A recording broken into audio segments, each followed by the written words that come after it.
Hey newsletter folks, today I am going to be sharing with you my approach to vertical and horizontal scales and modes. And so we'll begin with the fingering for the major scale. C major scale is what we'll begin with, and the first thing we're going to talk about here is kind of position playing. And so all that means is that I'm going to be allowing my hand to rest gently against the guitar, and each finger is responsible for a particular fret. And so right here for the C major scale that I'm going to be showing you, I'm going to be in 7th position, which means my index finger is at the 7th fret. Okay, and my middle finger will do the 8th fret. My ring finger will do the 9th fret, and my pinky will do the 10th. And so here is the scale. So we start middle finger, and let's begin. And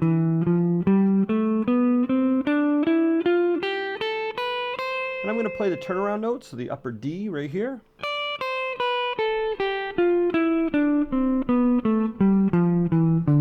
And the turnaround note, the low B, right there. So let's play the whole scale again.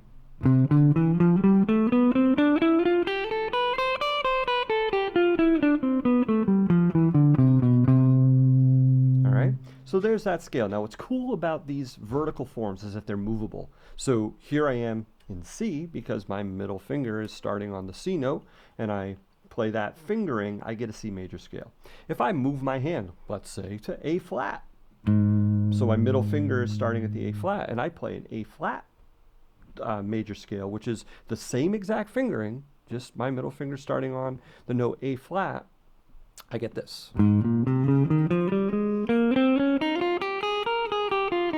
So you can do this for yourself. All right, so you can move that around. So somebody says, hey, I'm in E flat. Okay, fine. You can run right up and play your E flat scale, and poof, you are, rating key, doing just what you need to do. Okay? The next scale that I show in the newsletter is the A natural minor scale, or the A Aeolian mode. And these are actually the same scale. The C major scale and the A natural minor scale contain the same notes. They have different starting and ending points, but the notes are the same. They're in the same family. And so here is the A natural minor scale form. I'm going to be in the 5th position, so I'm starting with my index finger at the 5th fret, and this is what the scale sounds like. You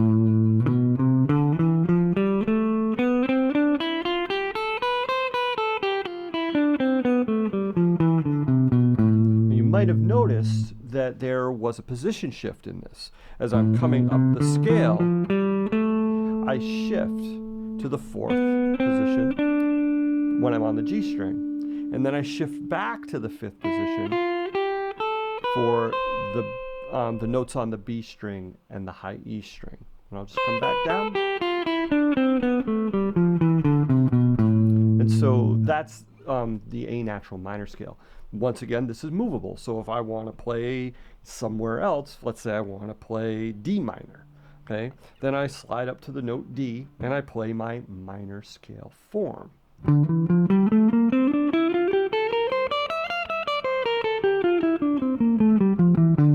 And I've got my D minor, okay? So there, along with these vertical forms, I include 2 horizontal forms. One is for the major scale, one's for the minor scale.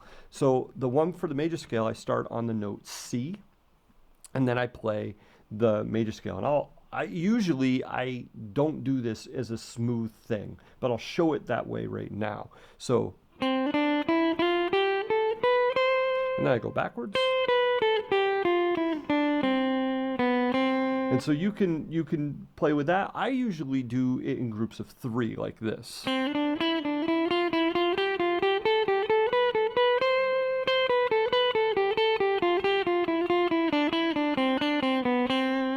And And that works pretty good as a way to practice. There's other things you can do as well, but that just gets you started. I also show the A natural minor scale or Aeolian mode, starting on the A string because it's open, it makes sense. So I'll do the whole scale horizontally. So, and I'll go back down. And now I'll do that in groups of 3.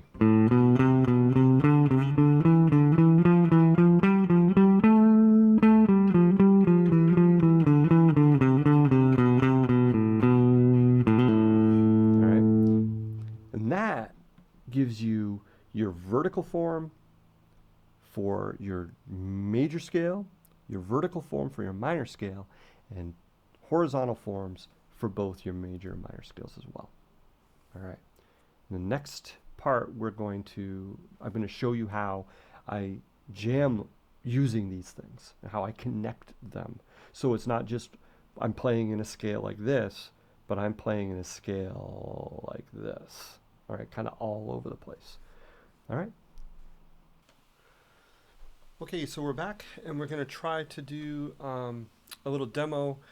I'm going to play over a couple of different chord progressions. The first one will go A minor to F to C to G, and I'm going to begin soloing actually in the major scale vertical place. But then you'll probably notice that I'm going to move down into the A natural minor scale vertical place, and I'll try to add in some horizontal movement so you can see it. And this is how I tend to think when I'm moving through chord progressions. I'm going to try really hard to not use some more advanced things like arpeggiated patterns to connect things. So I'm just going to stick within the vertical and horizontal scales that I've shown you. So here we go.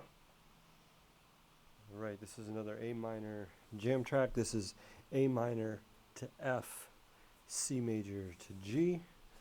1, 2, 3, 4.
Okay, so here's another example of using C major vertically and A natural minor vertically, as well as C major horizontally and A natural minor horizontally over another riff. This riff is going to be A minor to G to F to E major. Now, E major actually has a G sharp in it, and so that means that I'm going to be adding the note G sharp to my scale so that it fits over that chord. You don't have to do this. You can keep playing the G, but if you want to really be really emphasize that this chord is different, you can then add that that G sharp. And so your G is here, G sharp would then be right here. And so it's also G is right here, G sharp is either sliding up a half step or right there on the high E string. And so you can make that into a new scale, like A harmonic minor, which is a lot of fun, but you don't have to. You can keep playing the natural minor scale, and then when you need it, you add in the G sharp, because the G sharp isn't always there. Okay, so here we go. All right, this is an A minor jam track. I'm playing A minor to G major to F major to E major. 1, 2, 3, 4.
All right, so hopefully that demonstration gave you a new understanding of how you can use the vertical form of C major, or C Ionian, and the vertical form of A minor or A Aeolian modes, or the horizontal scales for both of them in conjunction with each other over a chord progression. I think that that really opens up the neck, that you're not boxed in, and hopefully you could see that. I left out some things. I didn't do arpeggios, I didn't do any string skipping, and I tried to keep my phrasing fairly melodic so I wasn't just blasting up and down the neck. My hope is that you will sit down with these scales, that you'll sit down with the fingerings, and that you will take your time to really get to know them, and then that you'll start applying them by jamming over your own jam tracks. If you're not sure how to do that, take a lesson with me. I can not only show you how to record stuff, but give you a pretty good idea about what will really help you, get to that next step, that next level, so that when you're sitting down with another guitar player, you can play pretty confidently, or any musician, frankly. You know, that you're not wondering where you can play and what you can do. All right. So hopefully the next time I see you, you're playing at a much more confident level, and that'll just really make me happy if this worked for you. So have a good one. We'll see you next time. Thanks. Bye bye.